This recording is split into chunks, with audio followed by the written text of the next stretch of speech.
I'm David Bachner of Guelph, Ontario, and I get my weekly radio news on the International Radio Report on CKUT 90.3 FM in Montreal. Welcome, everybody, to the International Radio Report for Sunday, October the 29th, 2023, here on CKUT 90.3 FM in the city of Montreal. My name's Sheldon. Jill is with me as usual. And we thank you for tuning in to our show. We have 30 minutes of news and information from the world of radio here at home and around the world. You can reach us by email, radioreport@yahoo.com. Our program is live streaming and archived at the CKUT website, ckut.ca. Our Facebook group, International Radio Report, we're up to 949 members. We welcome Gary in Parksville, BC, Timothy in Seven Hills, Ohio, and we say hello and welcome to the people over at the Grimeton radio station in Sweden. We talked about their special transmission from the SAQ transmitter last week on the show. Opened up the Facebook group to see that they have joined our group, so we welcome them aboard from over there in Sweden. So you can join the group as well. Just look for International Radio Report on Facebook. Our YouTube channel, where you can listen to the show at your convenience. Also go back and listen to previous shows. Look for us on YouTube at IRR. And our X account, we got a few new followers this week, finally. It was been pretty quiet and stagnant, but we're now up to 32 followers. You can find us at IRR CKUT on X, formerly Twitter. So lots of stories for you this week. We'll start off with a couple Canadian things. One is a local story from here in Montreal that you just tracked down, Jill. So, yes, in Montreal, there's a little interesting story that happens in the Francophone side of the radio. Paul Hood, which is a very well-known radio guy here in Quebec, been in so many radio shows, and he's actually moved on to BPM Sport, which is the French language sports station on 91.9 FM. And he had started a morning show there. And what happened is that Le Club du Matin, as it was called, immediately going away. He just said, well, you know what, this is my last day. And one of the reasons given is that he had underestimated how much work was needed to actually create a good quality show. And so he asked BPM Sport to just, stop right there because he didn't feel right. And that's pretty much what he said. And BPM Sport told him, well, good luck, and hope that you can have some other opportunity somewhere else. But it's kind of doesn't happen very often that, like, right in the middle of a season, a well-known announcer just leaves the air like that. Yeah, well, busy time of the year for sports. You've got the World Series starting. You've got the CFL Football League playoffs starting. You've got hockey. The Canadians have just started up the season again. So lots of stuff going on in the sports world. A lot of it here in Montreal with the Canadians especially. So I don't know. Maybe the workload just picked up all of a sudden, and he wasn't ready to keep up the pace or what have you. But that's quite interesting. He's been around a long time, very well-known voice on the radio. So we'll see. Maybe he got an offer somewhere else. It's not impossible. You never know. Or he's been in the news, more on the news talk radio type. Maybe he got into sports radio and found out that, well, no, it's not exactly what he thought, and he didn't feel right there. Yeah, that station, I don't think they're doing all that well. Of course, we don't see the ratings any longer like we used to, but they were not doing, really well, although sports stations don't do all that well on a regular basis. But anyways, we wish him luck wherever he may be headed. Definitely. We have a next story from Gilles Michaud in Laval, who's been doing a lot of medium wave DXing and posting up his results on a number of Facebook groups. He put up word that a 50,000 watt Canadian radio station in the capital city of Ottawa, Ontario, has left the air, it looks like. Yep. CIWW, which was on 1310 kilohertz in Ottawa.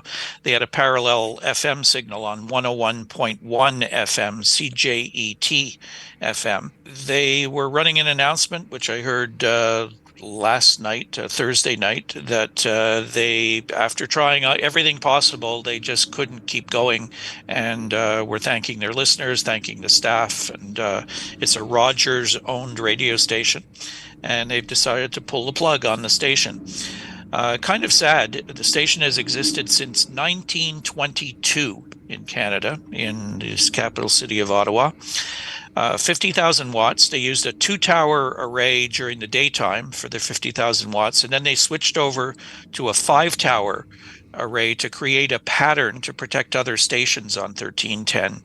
So 5 towers at nighttime, but keeping the 50,000 watts going. The FM service is staying on the air, 101.1, but switching back to a country music format. So they will not be the news talk radio station that CIWW 1310 was. So opens up some DX targets for medium wave DXers with a 50,000 watt station gone. I took a look at the list of stations on 1310. There's a lot of possibilities, particularly in North America. A lot of no other stations in Canada on 1310, but a lot of stations in the United States. Most of them with either 5,000 watts at nighttime or 1,000 watts. So start tuning around, and you checked, and I guess they shut down pretty quickly because you couldn't hear anything at all today. Yeah, I saw the post only this morning when I got up. So I thought the first thing, I'm going to take a radio and tune 1310 to hear the recording, and I make a video out of it.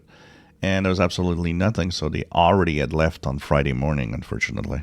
So check it out, 1310 kilohertz on the AM band, and see what stations you can hear that were lurking underneath the 50,000 watt signal of CIWW.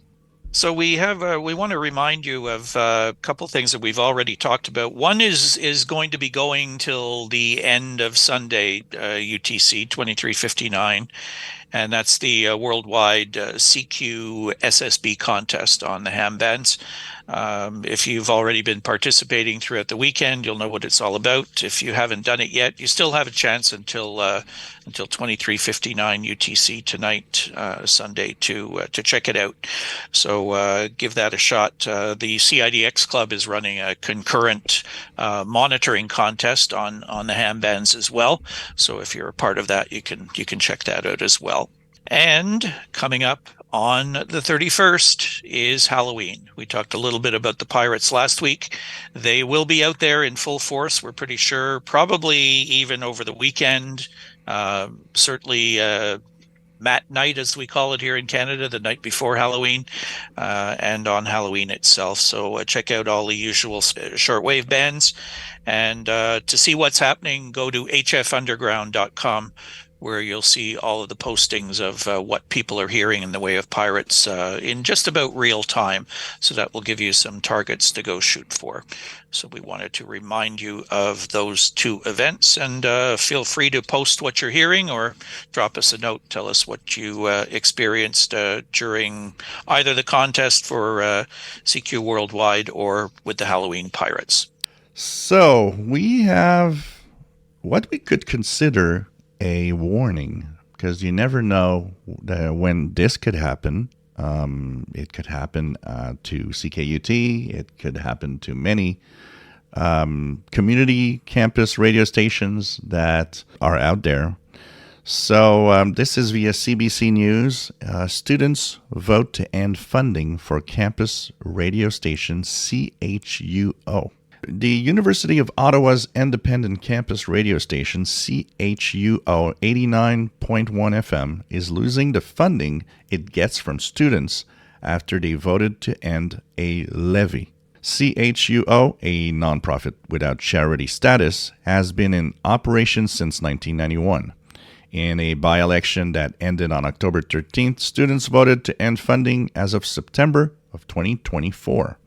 CHUO Acting Station Manager Grant Stein said the levy of about $5 per student per term adds up to about $360,000 to $380,000 per year for the station.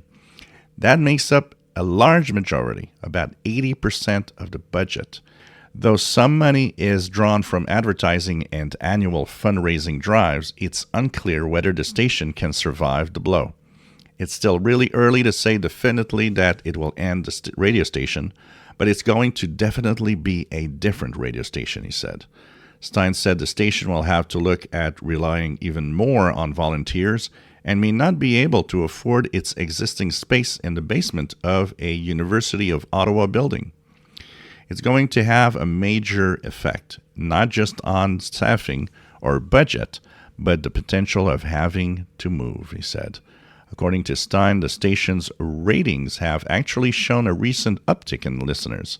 He said CHUO's programming is a source of information for a wide range of language and cultural communities. Voter turnout was 7.7%. That's a record high for the student union, but still quite low, Stein said. This type of radio, this particular radio station, serves the needs of a very important niche community that unfortunately sometimes don't get seen or heard through mainstream radio, Cadet told Ottawa Morning on Tuesday. So it looks a little sad to see that, first of all, 80% of the budget is gone. That is kind of difficult to turn around and find a way or a solution to fix this. It's a lot of money. And it's sad that only 7.7% of people voting simply decided that we don't want to do this. You know, it's not kind of a very fair representation. It's a warning sign because, like at CKUT, McGill students have a fee that they pay to keep the station on the air.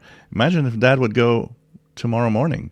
CKUT, there is a referendum. I think it's every couple of years, and fortunately, they have voted in favor of giving that money from the tuition fees. But if the same thing happened here, the station here raises a good chunk of money from its annual funding drive, but it certainly could not live off of just that. No. So having these funds from the student fees is absolutely essential, and in this case, it's a large amount of money for the Ottawa station. Unless something changes, I don't see how they could possibly continue with 80% of the money gone. Here at CKUT, every year as the new students arrive, they do set up a booth on campus to talk to the students about the station, make them aware that it exists, because we know it's quite often that these stations aren't listened to by necessarily by the students at the campuses. They tend to have a lot of listeners outside the campus, like our own show, for example. Yeah. We know that we have so many listeners that are worldwide, but they're not students here at the university who are paying those tuition fees. So it is a sad story to see, and we hope that something can happen to help keep that station on the air. It's been around a long time, and I hate to see them disappear. We have a sad story out of the Los Angeles Times by Carlos DeLora about the passing of a very famous radio disc jockey. And what made this even more interesting is that it was a woman, somebody who succeeded in a man's world for so many years.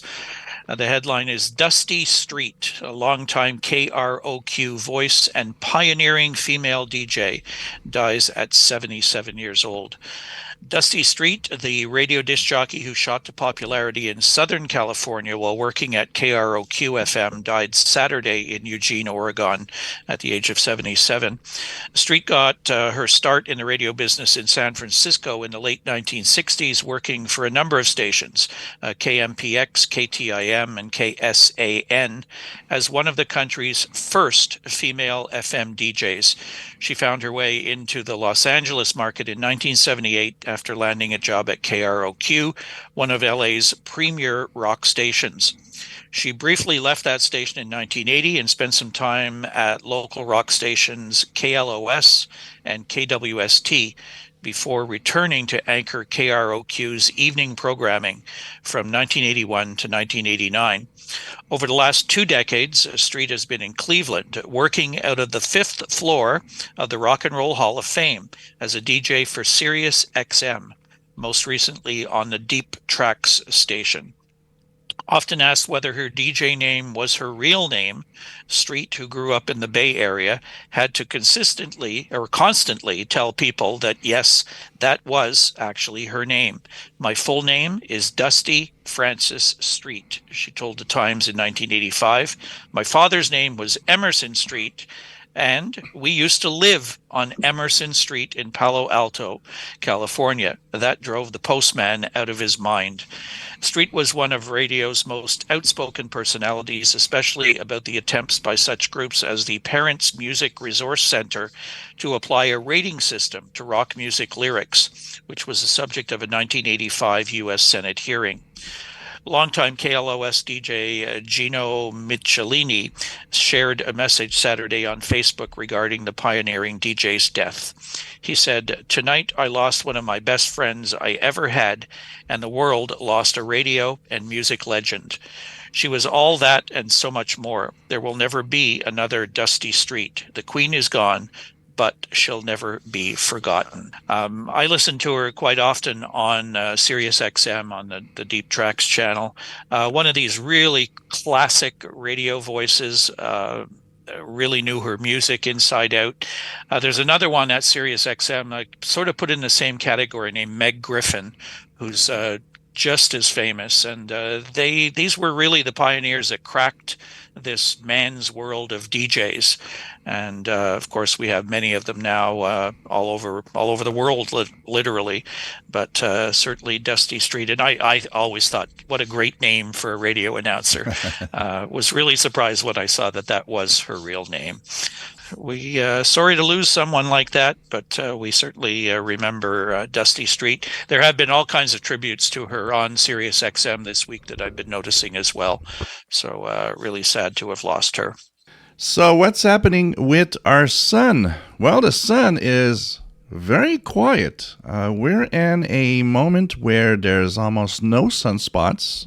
We even almost had 0 sunspots at some point this week.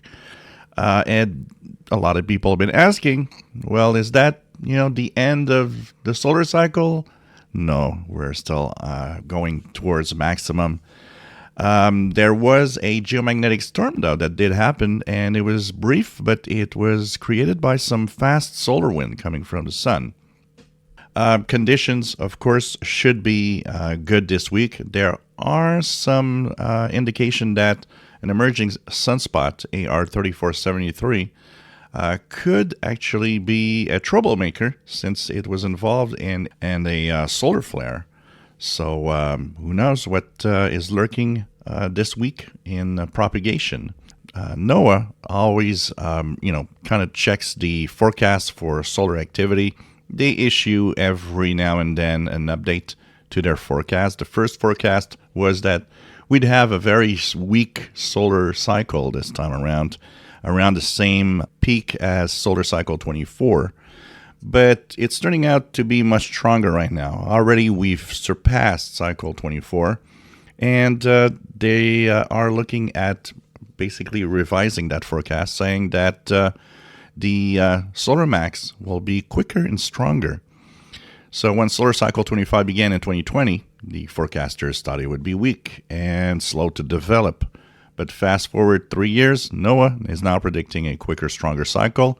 The revised forecast published this week shows that solar maximum coming sometime between January and October of 2024. The strength of this cycle is to be somewhere in between solar cycle 24, which was a weak one, and solar cycle 23, which was much stronger. So it's going to be somewhere in between, definitely stronger than what we had in the last solar cycle. So there's, of course, uncertainties in there, but chances are that we'll have a solar max next year, and it will be stronger than what we had last year. So hang in there.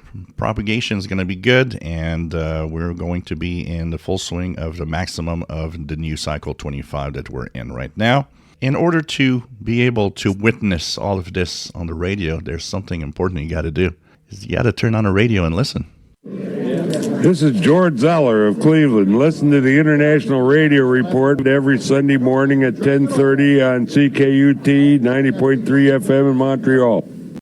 So in our next story, we have Russia detains U.S. journalist with dual nationality by Guy Faulconbridge, Reuters news service. Russia has detained an editor at U.S.-funded Radio Free Europe, Radio Liberty, for failing to register as a foreign agent while visiting for a family emergency, the broadcaster said. Russia has tightened its control over information and the media since the start of the Ukraine war, forcing the closure of the last significant independent news outlets and designating many journalists and activists as foreign agents. Since the arrest of Wall Street Journal correspondent Ivan Gershkovich in March on spying charges, almost all U.S. journalists have left Russia and Washington, as repeatedly urged other Americans to leave. Alsu Kurmasheva, who works for ARRL's Tatar Bashkir service and holds U.S. and Russian passports, entered Russia on May 20th. As she awaited for her return flight on June 2nd, she was detained and her passports were confiscated. She was subsequently fined for failing to declare her U.S. passport. While saying that it was aware of reports of her detention and had been quietly working on the issue for months, the State Department said Moscow had not formally notified Washington of her case. This appears to be another case of the Russian government harassing U.S. citizens, State Department spokesperson Matt Miller told reporters. On October 18th, authorities announced that Kurmasheva, based in Prague, had been charged with not registering as a foreign agent, ARRL said. The Tatar Inform news agency says Kurmasheva had been gathering information on Russian military activity. She could be jailed for up to 5 years, according to RFE-RL. Once again, I think it's a clear case of bullying the journalists and the people that you don't want on your territory and finding different ways to try to keep them from reporting on what's happening in Russia. And, of course, in relation to the Ukrainian war also. Yeah, RFE-RL's been certainly covering everything going on over there and getting that information out to pretty much all the areas that they cover. And I guess the Russian government did not like that. So, as you said, they find creative ways to make people go away, which is kind of sad. But, the news will still get out there. There are ways, and people will report from other areas, and people will still have the opportunity to hear the news from services like RFE-RL. We next go to India, and this ties in nicely with our story about the pioneering DJ Dusty Street. It comes from the New York Times. How a radio station is empowering women in the rural heartland of India. Which shows and encourage listener participation, a community radio station in the Indian state of Haryana is helping women overcome deeply patriarchal attitudes. The women gather in a whitewashed room with a view of yellow mustard fields. Friends, today we are going to talk about a topic that is extremely important for all of us, the radio host announces in crisp Urdu. A 30-minute show on mental health follows. Then, a psychologist invited by the station initiates a group discussion in the room where the women share their personal stories. Meet the Voice of the Mewati People, a community radio station that offers a mix of group therapy, education, women's empowerment, and entertainment. Its listeners are the millions or so people of Nu, the rural district in the foothills of the Aravalli Mountains in the northeastern Indian state of Haryana. In this region, which has some of the country's lowest female literacy rates, where early marriages are common and where violence against women is the norm, the station is a voice of change. Even in a digital era, radio remains the preferred medium for millions of Indians. The station has played a groundbreaking role in changing attitudes towards COVID vaccinations, women's education, and their empowerment. And it has been transforming for women inspired by the radio station to start a campaign to build toilets inside houses in her village. Traditionally, the people of Badas village use the fields as toilets, but while men freely use fields at any time of the day, women tended to go out only when the men were asleep. Radio made us realize that we could bring real change. Ms. Devi at the station said that we also have equal rights as men.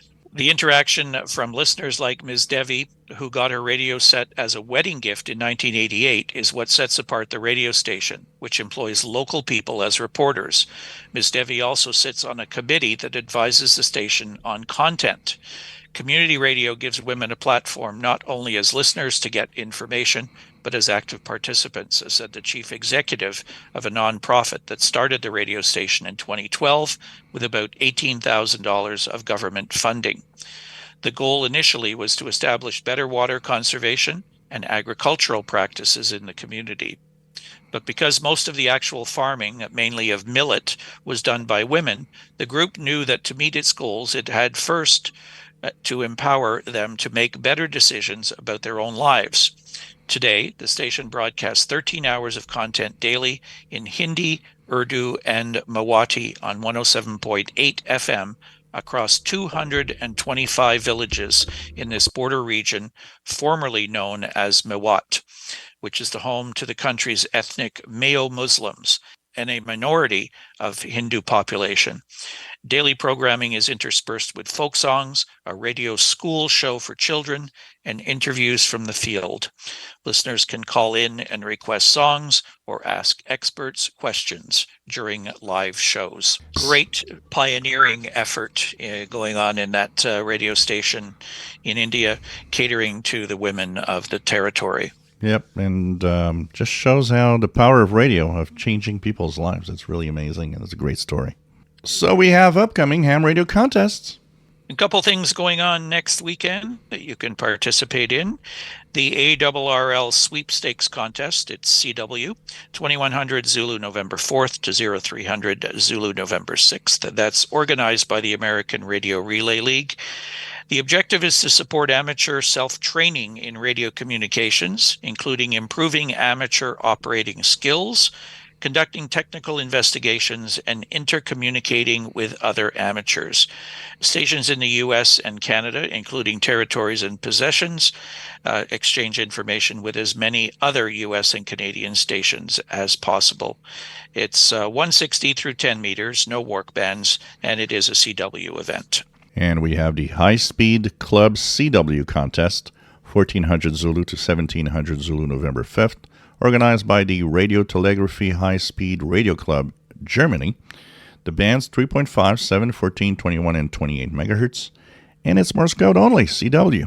All right, so a few things for you to participate. Again, we remind you, you've got still a few hours left to check out the worldwide CQ SSB contest, so check that out and start tuning around. Do it right away. There could be pirates out there as we speak, so check them out. And definitely Halloween Eve and Halloween will be hot times to check out those stations, and look at hfunderground.com for tips on where to find stations that are active for this Halloween.